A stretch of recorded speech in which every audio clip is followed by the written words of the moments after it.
evening, everyone. Thank you so much for being here tonight. I spoke to Congresswoman McSally this evening, and I'm grateful for her service. We both ran for the Senate for the same reason, because we want what's best for Arizona and for our country. I am so honored to be here tonight with Arizona veterans, the brave men and women who have worn our country's uniform. Today and every day, we honor their service and sacrifice. They've given everything to protect our freedoms and our democracy, and it's because of them that we are here today. I'm grateful to all veterans and service members, including two of my brothers, Paul and Sterling, and my opponent, Congresswoman McSally.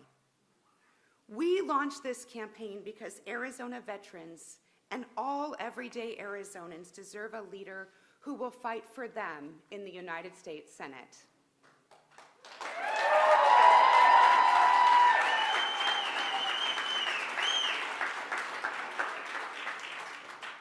Together, over the last 13 months, we've accomplished something incredible. We've talked to and engaged more Arizonans than ever before. And we did this because voting is a fundamental part of our democracy. Our country is at its best when everyone is engaged and everyone's voice is heard. That work isn't over, and we'll continue to make sure that every vote is counted.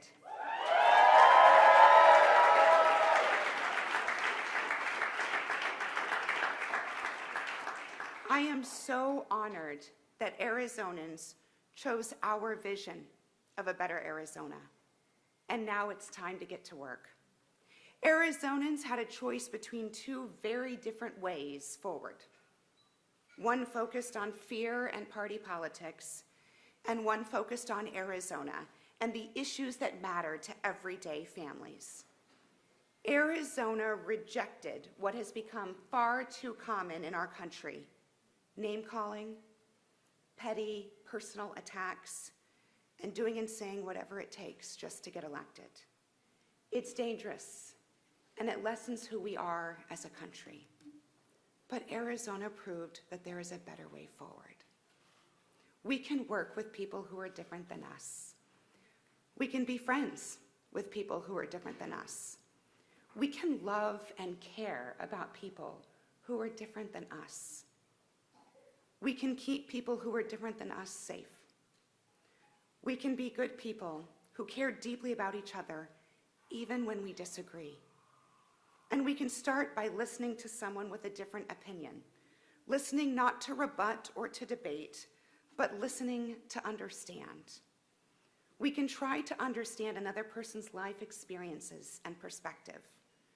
We can try to imagine what another person's life might be like, that perhaps her experiences have shaped her life, just like our experiences have shaped ours.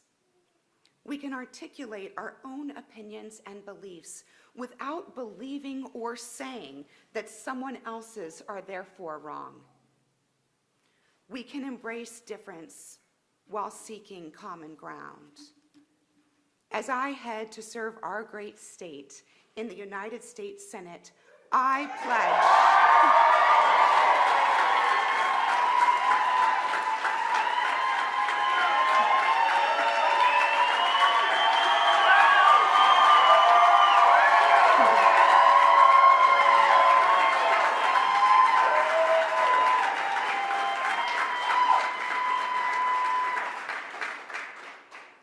pledge to double down on this approach.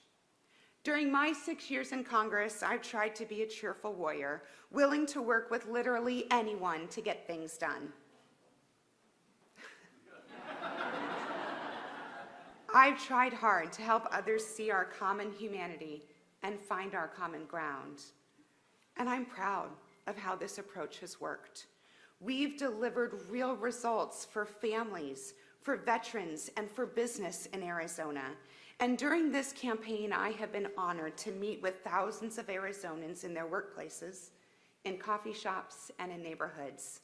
Listening to their stories reminded me each and every day why we do this work and how much there is left to do. One of the very first Arizonans to join our campaign was Leo. Is Leo here tonight? No, Leo. Leo is a proud Air Force veteran who served our country with honor and dignity, and today he's battling cancer. But in between his chemo treatments, he spent his time in these last months calling voters because he knows firsthand just how much is on the line. A woman named Michelle from Glendale recently shared her story with me.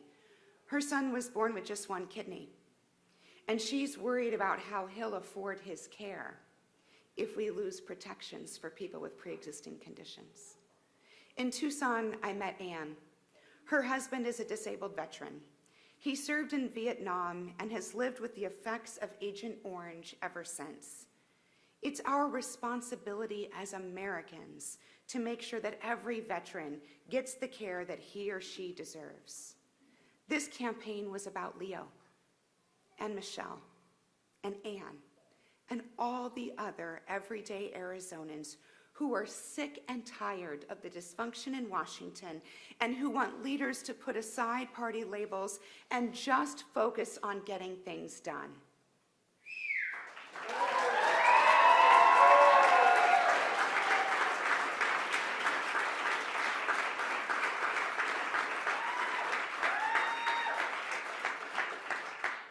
As your senator, that's exactly what I'll do.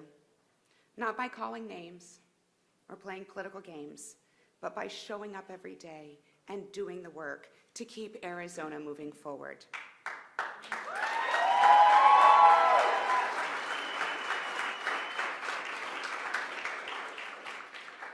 A few months ago, we lost a legend who exemplified that spirit and all that is best of Arizona.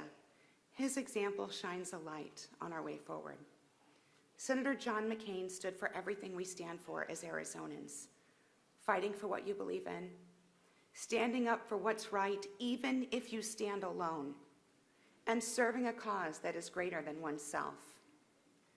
Senator McCain is irreplaceable, but his example will guide our next steps forward.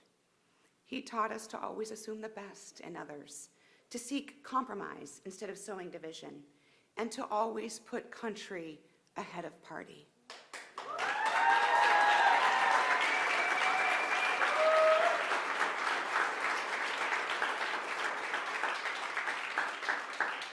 It's up to all of us to carry on Senator McCain's legacy.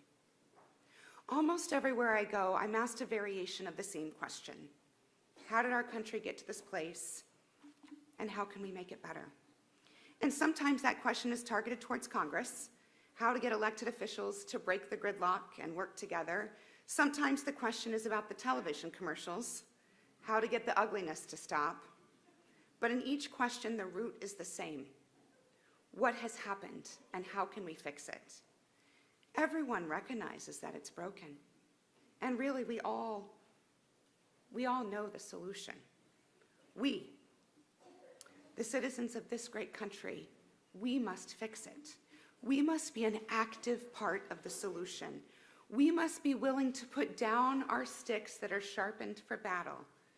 And we must be willing to turn to our neighbors and pick them up instead.